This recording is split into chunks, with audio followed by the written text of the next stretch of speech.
नमस्कार दोस्तों, स्वागत है एक और नई वीडियो पर। आशा करता हूँ आप सब लोग बहुत अच्छे होंगे। दोस्तों आज मैं एक धार्मिक जगह पर आया हूँ। इस धार्मिक जगह का नाम है बटेश्वर, जो आगरा से लगभग 70 किलोमीटर दूर है। और बटेश्वर दो धर्मों की आस्था का प्रतीक है, जिसमें हिंदू धर्म और जैन धर्म।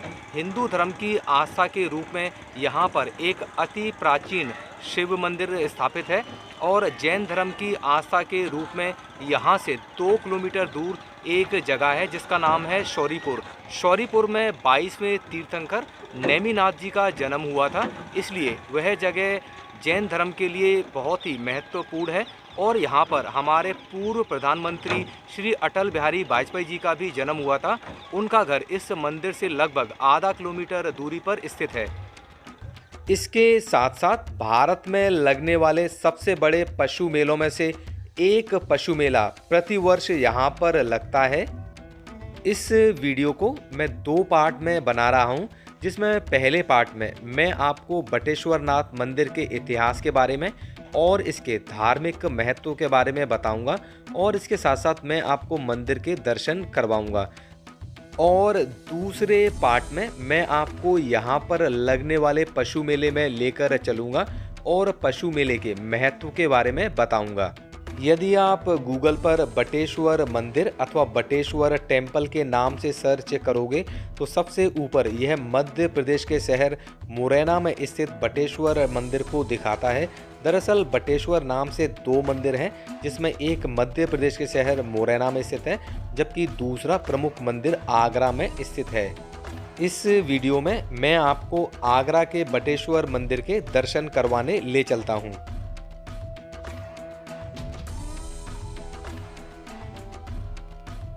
दोस्तों आज मैं आपको एक ऐसे मंदिर पर घुमाने लाया हूँ जिसका इतिहास महाभारत के समकालीन है, और जहाँ चंबल के डाकू भी पूजा अर्चना करने के लिए आते थे। और इस जगह का इतिहास शुरू होता है महाभारत के समकालीन एक राजा थे, जिनका नाम था राजा सूरसेन, जो भगवान श्री कृष्ण के दादाजी थे और पांडवों की मां कुंती के पिताजी थे। पांडवों की मां कुंती और भगवान श्री कृष्ण के पिताजी वासुदेव भाई बहन थे, और इनके ही पिताजी का नाम था राजा सूरसेन, और वे इसी जगह के राजा थे। और उन्हीं के नाम पर इस जगह का नाम पड़ा शौरीपुर, जो बटेश्वर से लगभग 2 किलोमीटर दूर है। परंतु बाद में राजा सूरसेन जी ने अपना शासन यहाँ से मथुरा शिफ्ट कर दिया था। कुछ समय बाद भगवान श्री कृष्ण अपने पूर्वजों से मिलने इसी गांव में आए थे। उसी दौरान भगवान शिव का मन हुआ कि वे श्री कृष्ण जी से मिलकर आएं, और उनकी मुलाकात यहाँ पर स्थित एक बरगद के पेड़ के नीचे, जिसे हम वट वृक्ष भी कहते हैं और इंग्लिश में बैनियन ट्री कहते हैं, उस पेड़ के नीचे दोनों की मुलाकात हुई थी। भगवान श्री कृष्ण और भगवान शिव के बीच में हुई इस मुलाकात के रूप में भगवान श्री कृष्ण ने एक शिवलिंग स्थापित किया था और नाम दिया था बटेश्वर, जिसमें वट का अर्थ होता है बरगद यानी बैनियन। और यहाँ के स्थानीय लोग उस शिवलिंग की पूजा करने लगे, और यह जगह एक आस्था का प्रतीक बन गई। इस जगह के बारे में एक कहानी और प्रचलित है। 17वीं शताब्दी में इस क्षेत्र के राजा थे जो भदौरिया जाति से थे। उन्हें राजा भदावर कहा जाता था, और उनकी लड़ाई अक्सर मैनपुरी के राजा से हुआ करती थी। जब दोनों राजाओं के बीच में शांति समझौता हुआ तो दोनों राजाओं ने शर्त रखी कि वे इस शांति समझौते को और आगे तक ले जाएंगे, और उन्होंने तय किया कि वे आने वाली पीढ़ियों के बीच में वैवाहिक संबंध भी स्थापित करेंगे, जिससे यह युद्ध आगे ना चले। परंतु दोनों राजाओं के यहाँ बेटियां पैदा हुईं, लेकिन राजा भदावर ने यह बात किसी को पता ना चलने दी और कहा कि उनके यहाँ बेटे ने जन्म लिया है, और अपनी बेटी की परवरिश वे एक बेटे की तरह करने लगे। परंतु जब बेटी बड़ी होने लगी तो उसके शरीर में बदलाव होने लगे और बेटी को सामाजिक बदनामी का डर लगने लगा।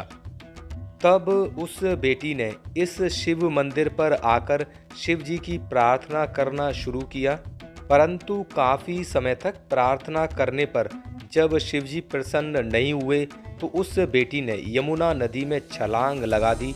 कहा जाता है कि शिव जी प्रकट हुए और बेटी को यमुना नदी से बाहर निकाला और बेटी का शरीर एक बेटे के रूप में परिवर्तित हो गया था और शरीर बदलने की वजह से उनको नाम दिया बदन सिंह, जो आगे चलकर राजा बदन सिंह भदौरिया के नाम से प्रसिद्ध हुए। कहा जाता है कि राजा बदन सिंह भदौरिया ने यहाँ पर 101 शिव मंदिरों का निर्माण करवाया था, जिसमें से समय के साथ साथ अधिकांश शिव मंदिर क्षतिग्रस्त हो गए हैं। अब करीब 40 मंदिर ही शेष बचे हैं, जिनमें से लगभग 10 से 12 मंदिरों में अभी भी पूजा अर्चना होती है, बाकी मंदिर बंद रहते हैं। आप मेरे पीछे देख सकते हैं कि मंदिर परिसर में बहुत सारे पीतल के घंटे लगे हुए हैं। दोस्तों, इसके पीछे मान्यता यह है कि जिन भक्तों की इस मंदिर में मनोकामना पूरी हो जाती है, वे बाद में प्रतीक के रूप में इस मंदिर में एक पीतल का घंटा चढ़ाते हैं। जो काफ़ी अमीर लोग हुए होंगे, जिनकी मनोकामनाएं पूरी हुई होंगी, उन्होंने यहाँ पर पीतल के बहुत भारी भारी घंटे लगाए हुए हैं। इसमें सबसे बड़ा घंटा 500 किलो का है। दोस्तों, इसके पीछे एक कहानी और है।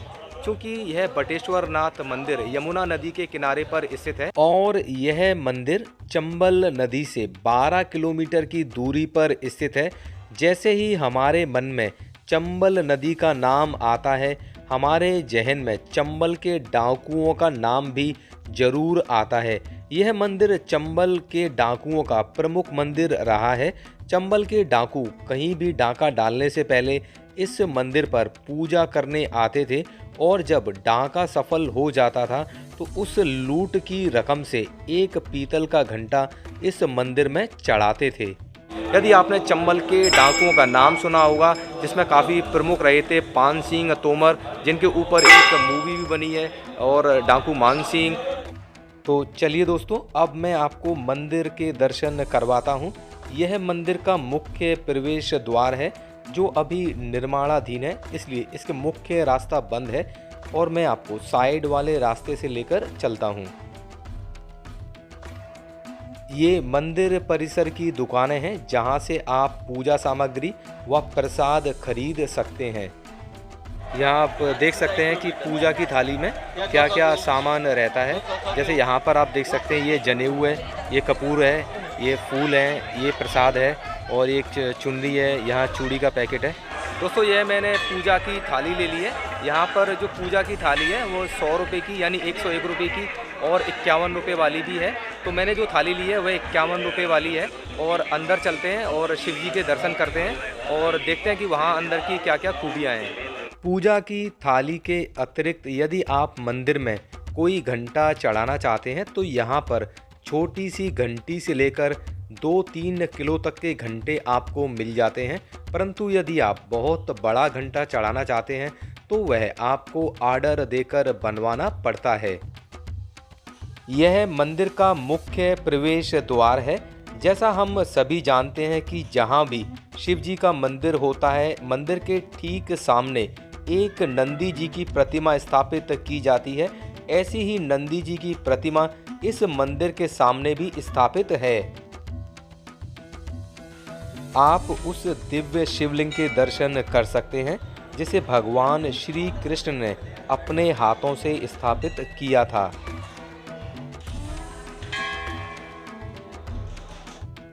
अब मैं आपको मंदिर परिसर में स्थित कुछ अन्य मंदिरों के दर्शन करवाने ले चलता हूँ, जिसमें पहला प्रमुख मंदिर है गौरी शंकर जी महाराज मंदिर, जिसमें भगवान शिव अपने परिवार सहित विराजमान हैं। इसमें प्रमुख प्रतिमा शिव जी की है और उनके बगल में माँ पार्वती जी हैं और शिव जी के बगल में गणेश जी हैं और शिव जी के सामने नंदी महाराज हैं। और यहाँ पर थोड़ा सा ऊपर आने पर सामने दीवार पर कार्तिकेय जी की भी प्रतिमा बनी हुई है। मंदिर परिसर में ही एक और मंदिर है जिसमें स्थापित शिवलिंग काफी मोटा है, इसलिए इस मंदिर का नाम है मोटेश्वर महादेव शिव मंदिर।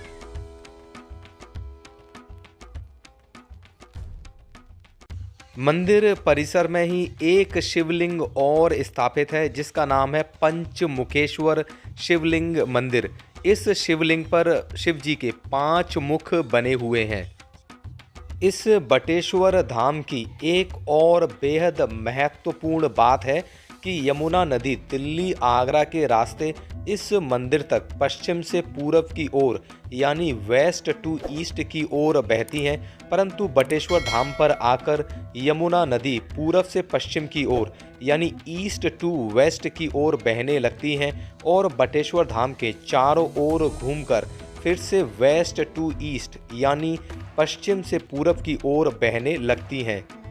यदि आप मंदिर के पास यमुना नदी में नौका विहार यानी बोटिंग का आनंद लेना चाहते हैं तो आप यहां पर बोटिंग भी कर सकते हैं।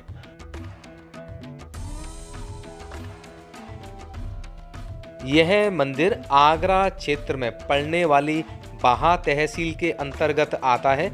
जब आप आगरा से बाहा की ओर आते हो तो रास्ते में यह तिराहा पड़ता है जिसे फरेरा तिराहे के नाम से जाना जाता है। इस तिराहे से लेफ्ट साइड में एक सुंदर भव्य दरवाज़ा बना हुआ है। यहाँ से मंदिर लगभग 7 किलोमीटर दूर है। यदि आप बस से आते हैं तो आप यहाँ से आने जाने के लिए ऑटो रिक्शा कर सकते हैं। दोस्तों, आशा करता हूँ आपको बटेश्वर धाम की यात्रा और वीडियो में दी गई जानकारी पसंद आई होगी। यदि आपको यह वीडियो पसंद आया है तो वीडियो को लाइक करें और कमेंट में हर हर महादेव जरूर लिखें। और आगे भी आप पर्यटन स्थल और धार्मिक स्थलों के बारे में जानकारी भरे वीडियोस देखना चाहते हैं, कृपया मेरे चैनल को सब्सक्राइब करें और बेल आइकन दबाएं, जिससे मैं जब भी कोई वीडियो अपलोड करूं तो आपको नोटिफिकेशन मिल जाए। दोस्तों, मिलते हैं अगले वीडियो पर जिसमें मैं आपको बटेश्वर धाम में लगने वाले पशु मेले को दिखाऊंगा। तब तक के लिए धन्यवाद।